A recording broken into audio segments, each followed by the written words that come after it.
De retour dans 3D, deuxième partie de cette analyse Zoom sur la condamnation de Conrad Murray. Et pour en parler avec nous, nous sommes avec Mohamed Amira, alias Ramadi, du groupe Secret of Moonwalk, arrivé en finale d'Incroyable Talent 2009. Bonsoir Mohamed. Bonsoir à tout le monde. Alors voici la première question, elle vous est posée par Alexis. D'accord. Bonjour. Bonjour Alexis. Allez. Quelle a été votre réaction à l'annonce de la culpabilité de Conrad Murray ? C'était pas vraiment un soulagement. Je pense que on s'attendait à ce qu'il soit condamné. Maintenant, c'est vrai que ça va pas ramener l'artiste. Il a commis des erreurs. Il va les payer, il doit les payer. Et puis voilà, je fais pas partie de ceux qui ont éclaté de joie, qui ont été vraiment heureux, qui ont sauté au plafond. L'erreur, elle a été faite. Et puis voilà. Donc la justice, elle a rendu son verdict et maintenant reste à voir parce qu'apparemment il va faire appel et voir combien de temps il va prendre. Oui, maintenant, j'aimerais vous poser comme question, le nom du Dr Klein a été souvent cité pendant le procès. Est-ce un regret pour vous qu'il ne soit pas inquiété par la justice ? Le Dr Klein, ouais, on aurait bien aimé l'entendre, il avait sûrement des choses à dire au niveau de Michael Jackson, puisque c'est lui qui s'occupait aussi de lui, qui l'a traité pendant pas mal de temps. C'est vrai qu'il y a beaucoup de gens qu'on n'a pas entendus au procès. Il y a des gens, enfin, moi je fais pas un petit peu partie de ceux qui pensent que Murray il était au procès, mais il devait pas être le seul derrière la barre. Et c'est un peu ce que je regrette, c'est que c'est lui qui a un peu payé pour tout le monde, mais il y en avait beaucoup qui auraient pu se retrouver derrière la barre. Alors moi j'aimerais vous poser cette question.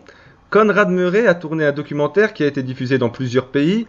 Condamnez-vous ce genre de procédé ? Je trouve ça quand même un petit peu, pour quelqu'un qui vient d'être condamné et puis qui savait qu'il allait passer au tribunal, je trouve ça un petit peu quand même étrange de tourner un documentaire. Maintenant le documentaire je ne l'ai pas vu, je ne sais pas de quoi il parle, mais moi je pense plutôt qu'il aurait mieux fait de faire profil bas. Maintenant, c'est sûr que tourner un documentaire, on voit que tout de suite le côté business derrière, quoi. Car Conrad Murray n'a pas parlé pendant son procès, et il aurait pu le faire. Il n'a pas parlé, mais je pense que il s'est retrouvé peut-être un peu piégé, parce que c'est vrai qu'il y avait beaucoup de choses à charge contre lui. Maintenant, il n'a pas parlé, c'est un peu dommage, parce qu'il y a quand même des zones d'ombre, on ne sait pas ce qu'il a fait pendant pratiquement près d'une heure, où Michael Jackson était décédé. Il a mis beaucoup de temps à appeler les secours et on ne saura jamais pourquoi il a mis autant de temps. Pour vous, Conrad Murray prend pour tout le monde ? Oui, pour moi, il prend pour beaucoup de personnes qui auraient pu être derrière la barre. C'est forcément quand on voit l'état de Michael Jackson au moment de décès, on voit qu'il avait perdu énormément de poids. On sait qu'il a été complètement coupé du monde. Il y a des gens qui l'entouraient, qui étaient des vrais requins. Il n'avait pas vraiment signé pour faire 50 concerts. Ça a été signé un peu dans son dos. Donc voilà, il y a eu une sorte d'acharnement sur lui qui date pas d'aujourd'hui, mais c'est vrai que à la barre, on aurait pu avoir les gens qui s'occupaient du concert, voir un petit peu aussi le Dr Klein, comme on l'a dit tout à l'heure aussi. Puis voilà, d'autres personnes de son entourage aussi. La joie des fans de Michael Jackson à l'annonce du verdict vous semble-t-elle disproportionnée ? Je vais pas en fait vraiment juger les fans. Il y en a qui sont comme moi, qui sont très pas déçus du jugement, mais que de toute façon on sait qu'ils payent pour beaucoup de personnes. 4 ans pour la vie d'un homme, c'est peu. Pour le père de 3 enfants, c'est peu. Maintenant, la justice a estimé qu'il s'agissait d'une erreur. Voilà, moi je fais partie un petit peu de ceux qui pensent que c'était une terrible erreur, une malheureuse erreur. C'était pas un crime volontaire, mais voilà. Après, je vais pas juger les gens qui sautent de joie au plafond. Il y a beaucoup de gens qui attendaient la condamnation. La justice leur a donné raison. Maintenant, 4 ans, c'est rien. Je veux dire, il va peut-être faire appel, il va peut-être prendre 2-3 ans, on sait pas. Au bout d'un an, il va peut-être sortir pour bonne conduite. Donc voilà, la justice américaine, c'est un peu ça aussi, quoi. Vous pensez qu'il va faire appel de cette décision ?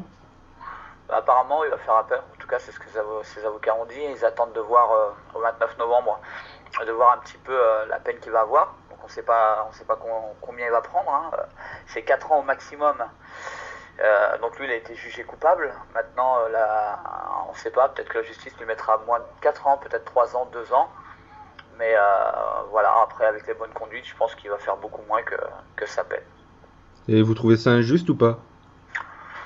Bah, disons que oui, après, à partir du moment qu'il a été jugé coupable et qu'il a été reconnu qu'il y a des torts qui ont mené la mort à un homme, je crois qu'on doit faire face à ses responsabilités. Ou 4 ans pour moi, c'est pas grand chose. Alors on peut dire oui, bon, c'est 4 ans, c'est vrai que maintenant, si c'était. On réagit tous de façon différente. Maintenant, si c'était quelqu'un de notre propre famille qui était dans ce cas-là, évidemment, on souhaiterait que le médecin prenne le plus possible, quoi. Dernière question de cette entrevue. Est-ce que vous avez des projets personnels? C'est-à-dire, oui, des projets personnels, on en a beaucoup. On travaille toujours avec le groupe. On fait une émission prochainement Dance Street à laquelle on va participer. Sur France O?